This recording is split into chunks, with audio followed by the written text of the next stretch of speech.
Welcome to the C-Suite Series presented by Channelchek and Noble Capital Markets. Noble is an SEC-registered FINRA-licensed broker-dealer and the source of the equity research available on Channelchek. Of the 6,000 small and microcap companies listed on the site, today we're featuring Coeur Mining. Mark Reichman, Noble's senior research analyst covering the company, will be interviewing CEO Mitch Krebs. Afterwards, he will be joined by Michael Kopinski, Noble's Director of Research, to discuss the key takeaways. As a reminder, Mark's research is available at no cost on Channelchek. Just type in Coeur Mining in the top left Company Data section. And now, here's Mark and Mitch. So Mitch, would you please share a little about your background and how you became affiliated with Coeur Mining? Yeah, sure. I grew up not too far from you, Northwest Iowa, farm kid, headed out to Wharton for my undergrad, and then got into investment banking, where I was first introduced to this mining company years and years ago. Went away to Harvard for business school, joined this company after that. Through time, became then the CFO and then the CEO about nine years ago. How did the other members of your executive team complement your leadership?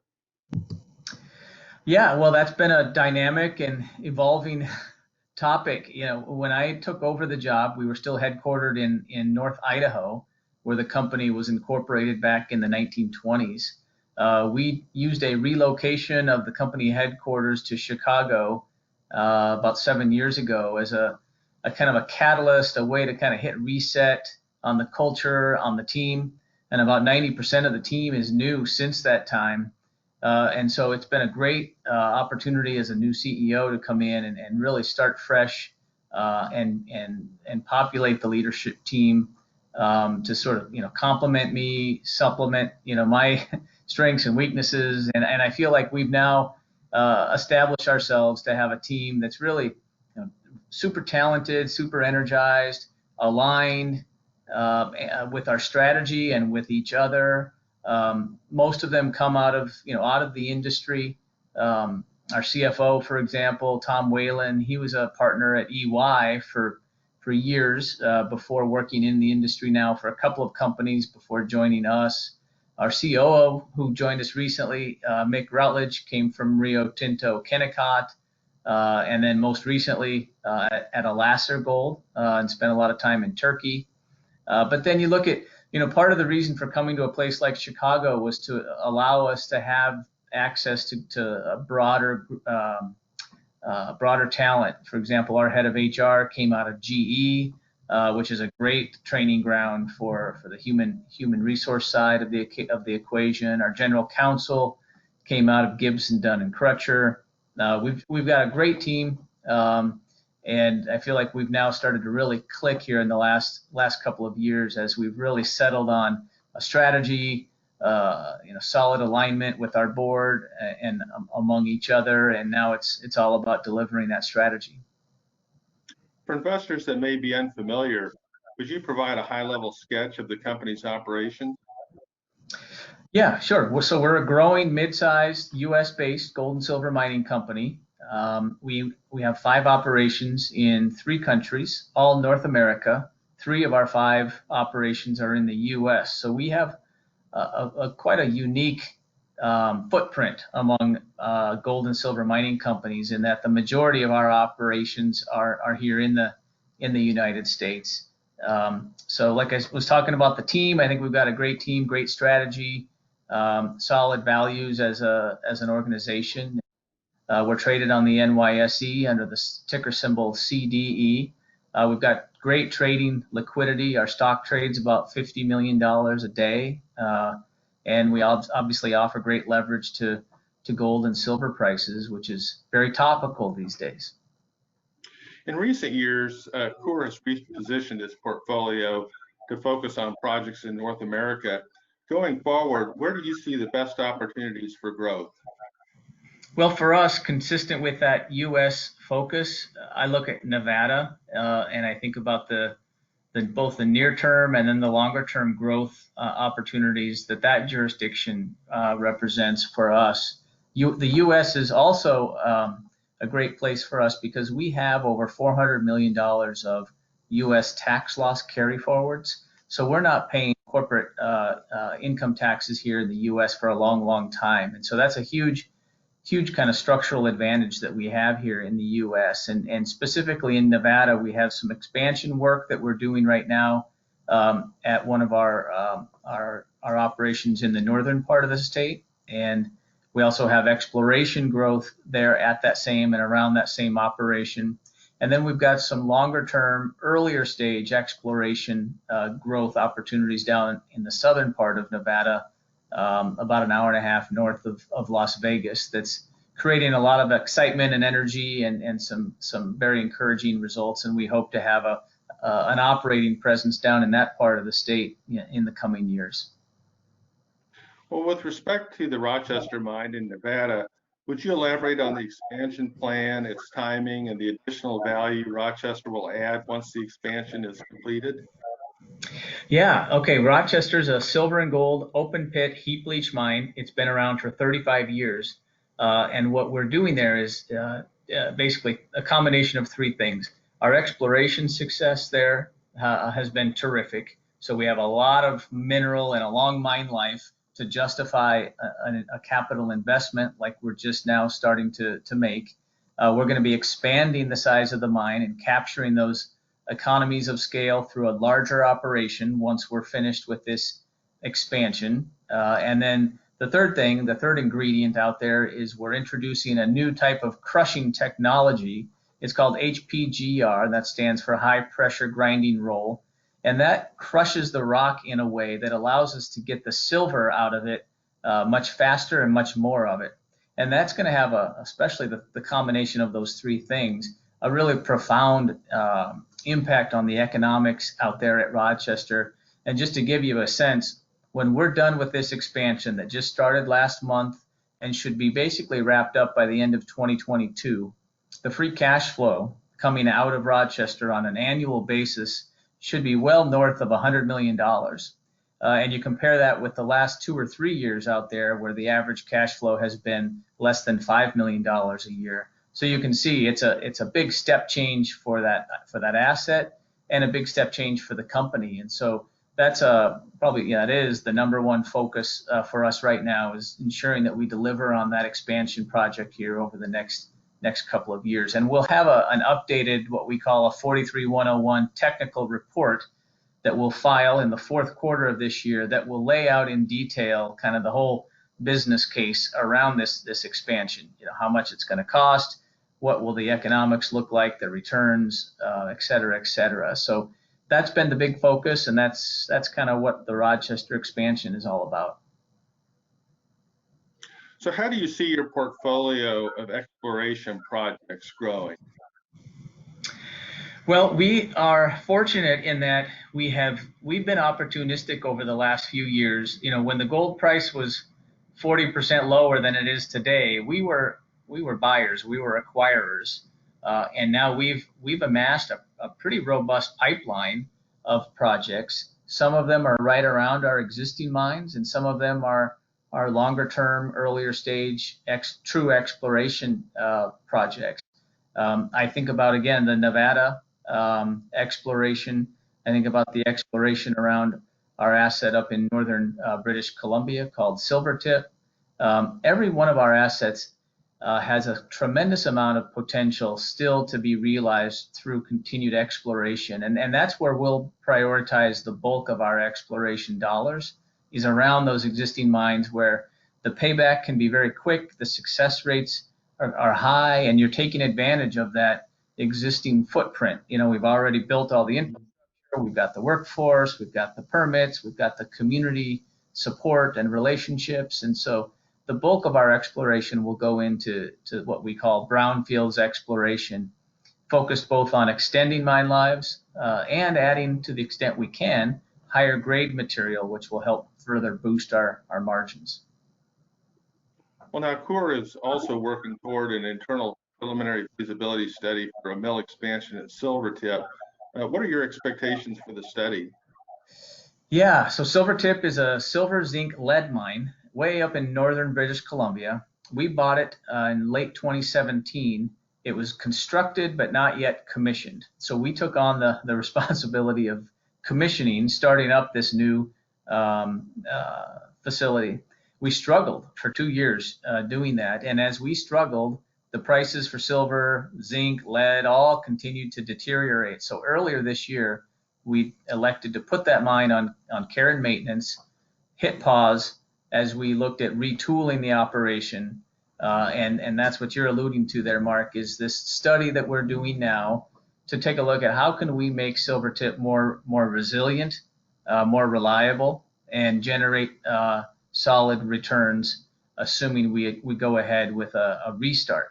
And so what we want to make sure and do is let's deal with any of the remaining technical challenges we had in the processing facility that was causing the struggles the last 2 years. Let's see if we can justify expanding the operation, so the number of tons that we mine and process each day, and take advantage again of good old-fashioned economies of scale by expanding the operation. And then can we justify some incremental capital to do that with a longer mine life? And by exploration, hopefully we will see that longer mine life. And now we've been working on this since March. The pieces are all coming together now. The exploration results have been terrific. We summarized some of those in a mid-year exploration update that we issued in late July. And we've been fortunate to see, obviously, the price of silver go up. Even zinc has improved. And the markets for those concentrates that we would produce out of Silvertip, those market conditions have improved as well. And so let's get all the technical work together here in the remaining months of this year. Let's see how it looks. Let's see if there's a compelling business case. And if there is, and we feel confident in the underlying fundamentals of the work that we've done, that could become then another leg of growth along with everything else that we're working on. But we'll let the process come to a conclusion here and then make a good decision. And Mitch, would you comment on the current M&A environment within the mining industry, and what would interest you either as a buyer or seller?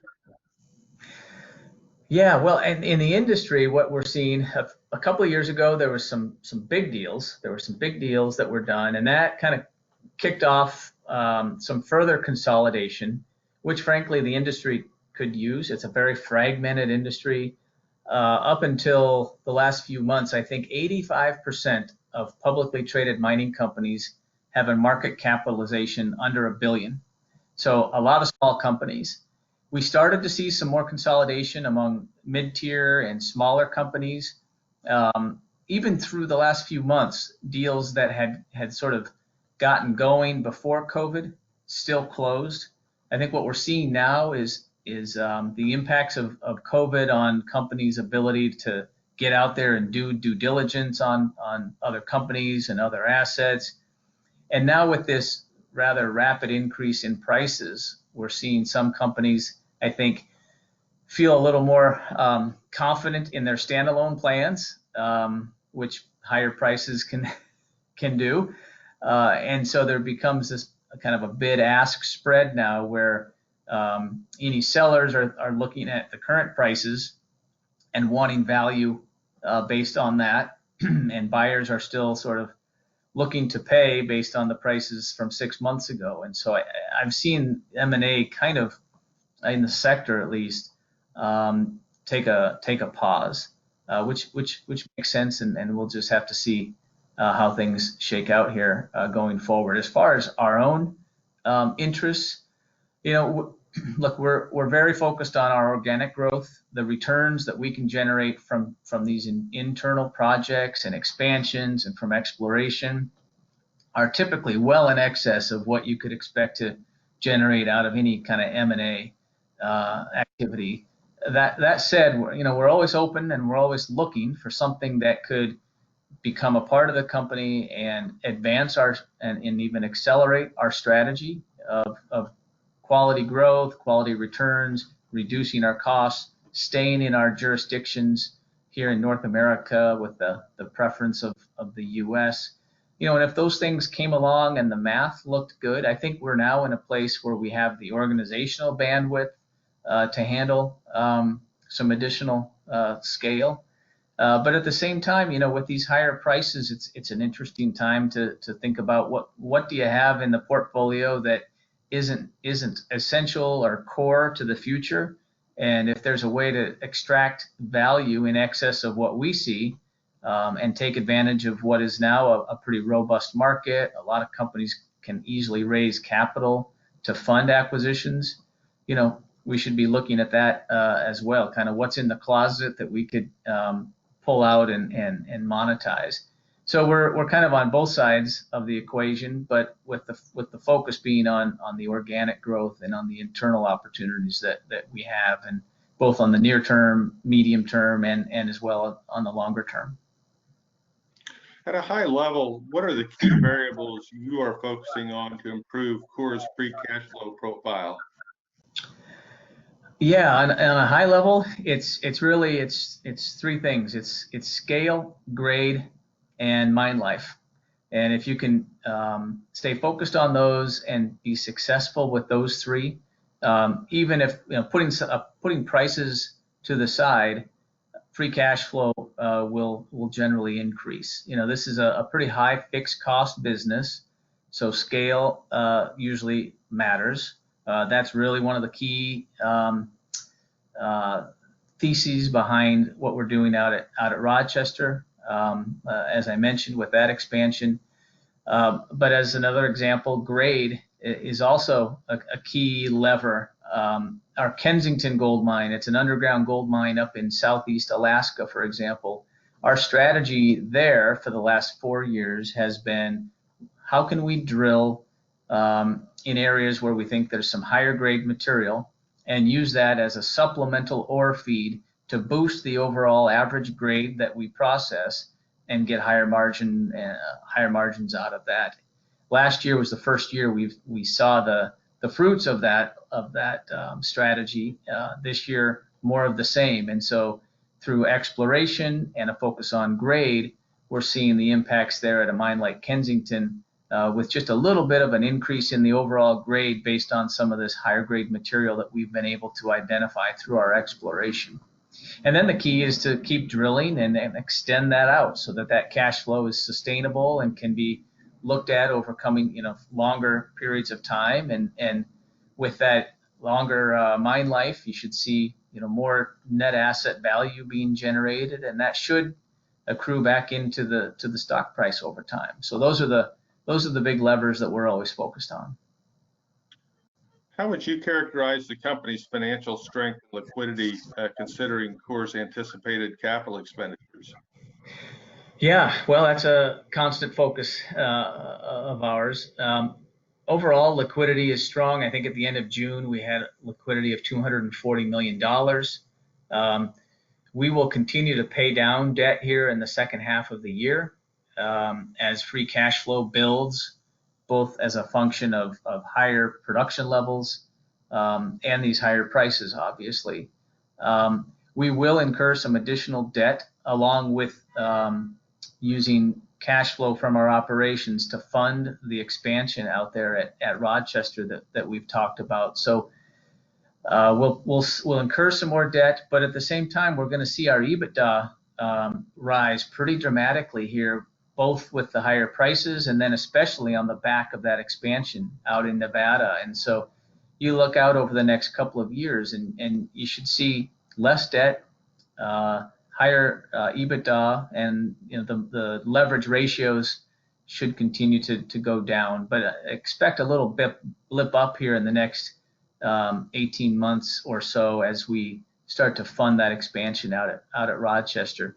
We've also taken the step of putting in some limited downside price protection to help underpin these higher prices and to ensure that cash flow from our other mines is there to act as a source of funding for the Rochester expansion. So we thought that was a prudent move, and we've layered in some of those here over the last year or so. Again, just for a limited period of time as we go through this capital intense phase of that expansion out at Rochester. But making sure that the downside is protected has been a key element of kind of that liquidity and financial strength question that you're asking. To wrap up, what differentiates Coeur Mining from other precious metals mining companies, and why is now a good time to invest?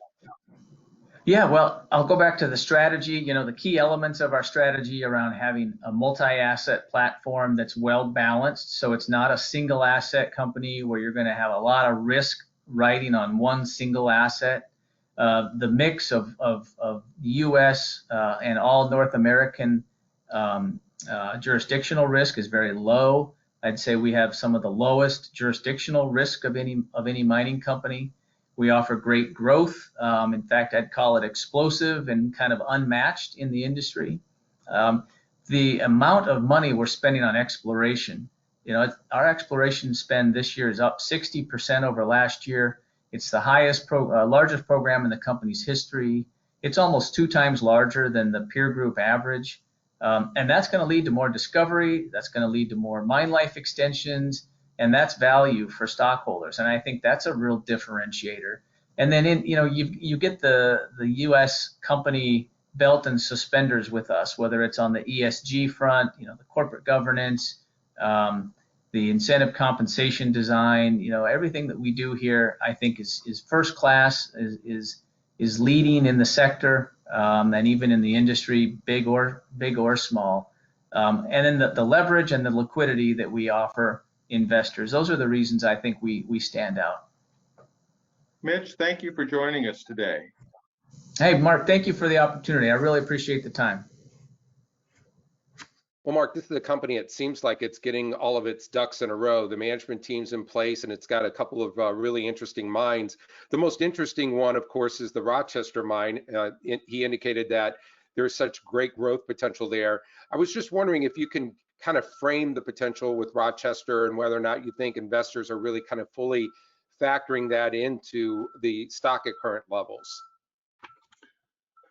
Well, I think right now, no, they're probably not getting a lot of credit. Investors are focused on it, probably more from the standpoint of evaluating what its near-term impact might be on free cash flow, you know, given the capital expenditures that will be needed to affect the expansion. On a positive note, the mine is located in Nevada, which is a very favorable jurisdiction, and the expansion would extend the mine life to 2033. And what you would expect to see is a more productive mine. Mitch mentioned the high pressure grinding roll technology that's being employed at Rochester, which enhances the recovery, as well as rolling into the mine higher grade resources. And so looking out, it should be a much more profitable mine. And then over the last several years, they've really inventoried some attractive properties, bought at attractive prices in Nevada around that mine that would support future extensions to the mine life. And Mark, it seems that the company had a misstep with the Silvertip mine in British Columbia, and it's evaluating that project. And I was wondering if it was in your mind when you asked the question whether or not the company would sell assets if you were thinking of the Silvertip mine, and then what you thought that investors were thinking about the options for the Silvertip mine. Well, the Silvertip mine has really detracted from the Coeur story in that it has not been profitable, and that's in part due to low lead and zinc prices, in combination with the fact that the mine never really had sufficient scale, to be profitable. And so the company has already written down a significant amount of its value already. I believe that they think that they can expand the mill to sufficient size where they will have necessary scale of the operation to be profitable. And they're also looking at, reinforcing the resources that support the mine. So time will tell. I think from my own vantage point, I think most investors buy Coeur shares because they're interested in precious metals. And while Silvertip does have exposure to silver, lead and zinc are base metals. And so I don't think investors, have, obviously it's been somewhat of a detractor on the stock, but I have some reservation about whether it will get proper credit, unless it's a home run. I mean, the way I look at it, it will have to be a pretty significant turnaround story for investors to give it, ample amount of credit. But I will say that, I think that the management team does see potential there. And if they can effect a turnaround and make it a profitable mine, then that's great.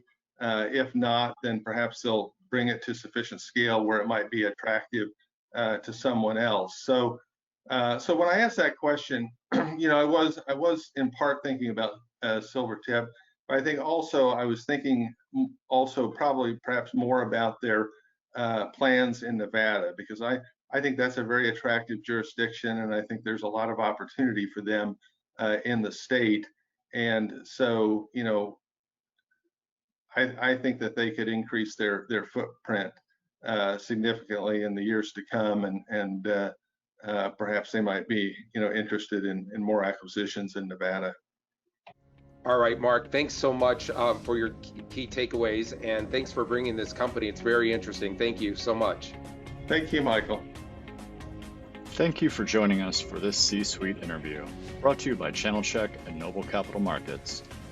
Log into Channelchek or subscribe to our YouTube channel to get the full catalog of C-Suite interviews and virtual roadshow channelcasts. Register for Channelchek's no-cost premium content and receive notifications of new releases from both series. Again, thanks for joining us.